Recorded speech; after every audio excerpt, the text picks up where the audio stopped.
Welcome to Bless Your Enemies. That's a great way to start your morning if you are dealing with an enemy. Some of us, we have frenemies, people that are around us all the time, but they're really not they're really not friends.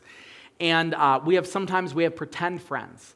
But one thing's for sure, Daniel, the character that we've been studying in the last couple weeks at church, he had an enemy, and that enemy was the king. And the king kidnapped him, forced him to do things that he didn't want to do, and never let him return to his homeland, but Daniel still found it in himself, through the power of the Holy Spirit, to bless the king, to bless him. So this is not something that we just see in Daniel. We see that Jesus encourages us as his followers to bless our enemies. One of the ways that we bless our enemies is praying for them. Praying for them. Now, this is a challenge. Because some of you are going to hear this and be like, can I pray some of those Old Testament psalm prayers where I pray that the heavens would crash down upon them and destroy their family? No, not exactly. We want to pray for them and pray that nothing ill happens to them. Take a look at what Jesus says in Luke chapter 6, verse 28. Pray for those who abuse you. Oh my goodness. How horrible. How crazy that we would pray for those who are enemies of ours. Now, why do we do this? Well, because Jesus told us to. I don't know what else to say.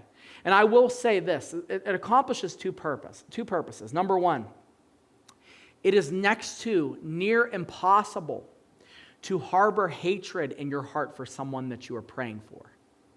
You might be struggling with forgiveness, which often forgiveness is a process. But when you're praying for someone, it's impossible to hold both a prayer for them and hatred for them in the same hand.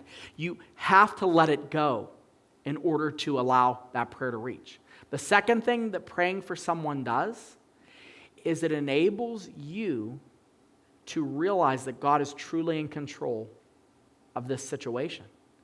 When you take that person to the throne, you are lifting up that enemy destructive relationship, and you are saying that God is Lord over everything, including the brokenness in this relationship.